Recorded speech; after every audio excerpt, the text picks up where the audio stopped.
रजी, क्रोधी मन को कैसे शांत करूं? क्रोध का मूल काम है। क्रोध की स्वयं की सत्ता नहीं। कामा संजायते क्रोधा, क्रोधा स्मृति विभ्रमा स्मृति भ्रंशात बुद्धिनाशो बुद्धिनाशात प्रणश्यति।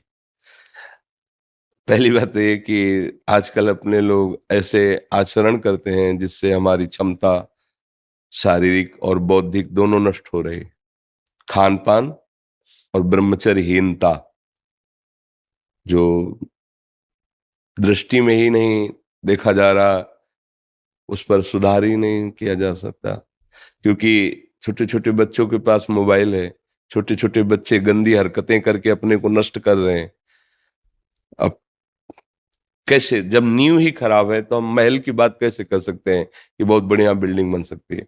अगर संयम से रहा जाए, गृहस्थ भी ब्याह भी हो जाए तो भी संयम से रहा जाए, खान पान पवित्र किया जाए और प्रभु का नाम जप किया जाए, तो हमारी निर्णायक गलत है। हमें क्रोध कब आता है? जब हमारे निगेटिव प्रतिकूल कोई बात होती है। मतलब पॉजिटिव अनुकूल में कभी क्रोध आया है क्या? आप देखो, आ ही नहीं सकता। जब हमारे कोई विचार पॉजिटिव हो, अनुकूल, व्यवस्थित, तो फिर हमें क्रोध आएगा ही नहीं। तो जिसको हमने प्रतिकूल और निगेटिव माना है, उसका निर्णय करने वाली अगर हमारी बुद्धि ठीक हो तो हम अपने आप को बचा लेंगे और सामने वाले को भी बचा देंगे। पर वो बुद्धि इतनी अपवित्र हो गई, असमर्थ हो गई, कोई ठीक निर्णय नहीं कर पा रहे, तो फिर हमें गुस्सा आ जाते हैं, लड़ाई लड़ते हैं या मन से उसका अनिष्ट सोचने लगते हैं। हर तरह से हमारी भी हानि है, उसकी भी हानि है। जिसने हमारे प्रति नकारात्मक चेष्टाएं की तो उसकी हानि होगी कि नहीं ये तो पता नहीं, पर अपनी हानि तुरंत होने शुरू हो जाती है जब हम क्रोध करते हैं। हृदय जलने लगता है, विचार गंदे होने लगते हैं, भावना हमारी हमको जलाने लगती है। इसलिए ना तो उसके लिए ठीक है और ना अपने लिए ठीक है। तो इसको मिटाना ही हमारे लिए कर्तव्य है। और ये पवित्र बुद्धि विवेक के द्वारा मिटाया जा सकता, दूसरी कोई दवा नहीं। विवेक के द्वारा अगर विवेक हो जाए तो बात बन जाए। विवेक होने के लिए सत्संग में विवेक प्रकट होता है, पर उसको धारण करने की भी तो क्षमता होनी चाहिए। बिन सत्संग विवेक ना हुई, सत्संग से विवेक होगा, पर वो विवेक धारण तभी होगा जब बुद्धि पवित्र हो। बुद्धि पवित्र तभी होगी जब आहार पवित्र हो, संग पवित्र हो, आचरण पवित्र हो, विचार तभी हमारे पवित्र होंगे ना। अब हम कैसे बताएं? गंदे भोजन करना, मनमानी आचरण करना, गंदे दृश्य देखना, गंदा व्यवहार करना, गंदा विचार रखना, अब कैसे सुधारो, कैसे सुधारो? क्योंकि नींव गड़बड़ हो रही। अपने जितनी भी नई पीढ़ी है वो गंदे नशों में जा रही है, गंदे आचरणों में जा रही है, गंदे व्यवहारों में जा रही है।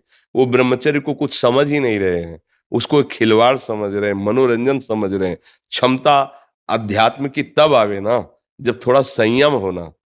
अब जैसे कोई आ कहता है मैं भगवान की अनुभूति कराओ तो माने, यार पूरा जीवन हो गया उन्हीं की अनुभूति के लिए तो चले हैं। ये जितने महात्मा हैं ऐसी अनुभूति हो जाती है कि ये करवाओ, ये कोई ये थोड़ी कि थोड़ा टेस्ट करवाओ तब हम चलेंगे।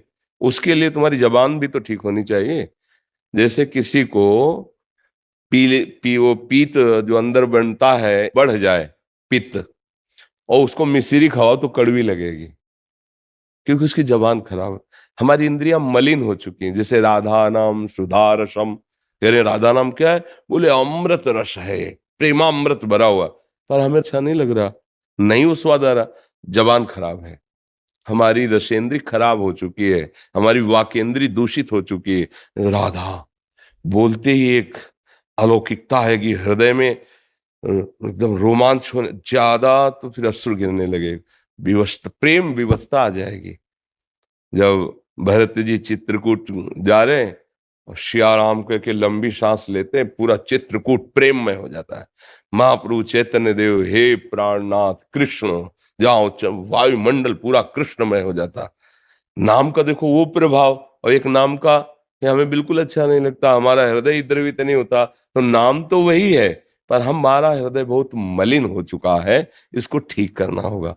तो थोड़ा ब्रह्मचर्य पर ध्यान दो, आहार शुद्ध रखो, गंदे लोगों का संग न करो और नाम जप करो। तो आपकी बुद्धि में विवेक आने लगेगा, क्षमता आने लगेगी उसको काटने की। काट दिया तो बात बन जाएगी। अब नहीं काटा तो फिर उसको काट दोगे।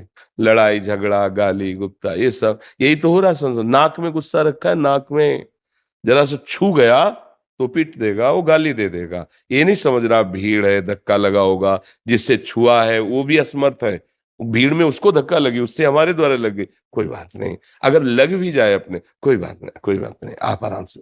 तब लगेगा कि हाँ मनुष्यता है इसमें।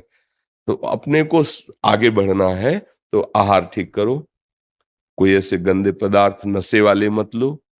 अब जैसे शराब पी ले, फिर सोचे क्रोध ना आवे, शराब पी लेने पर अहम इतना बढ़ जाता है, अब अहंकार बढ़ चुका है, तो सारे दोस्त उसमें बैठे हुए हैं, अब आप जरा सा छेड़ दोगे तो फिर लड़ाई झगड़ा शुरू। तो अब वो बुद्धि जिसने शराब पी है, क्या कभी वो ठीक निर्णय कर पाएगी ना पीने पर भी? क्योंकि मलिन तो हो गई ना। अब जो मांस खाई हुई हिंसक वृत्ति प्रकट करने वाला भोजन है, भले आपने हिंसा नहीं की, लेकिन उसकी हिंसा हुई है, उसमें आप सहयोगी हैं क्योंकि आप खा रहे हैं। तो आपकी बुद्धि क्या करेगी? हिंसक बनेगी, उसमें क्रूरता आएगी, निर्दयता आएगी। आप गंदे आचरण कर रहे हैं, व्यभिचार आदि दोष, आपकी बुद्धि एकदम घृणित मलिन हो जाएगी। अब उस बुद्धि में विवेक उत्पन्न हो, निर्णय करने लायक बने, तो बड़ा असंभव सा दिखाई देता है आज के वायुमंडल में, वातावरण में। पर आप अहोभाग्य है, धन्य भाग है आपका कि आप इस अवस्था में भी अपनी बुद्धि को क्रोध रहित करना चाहते हैं।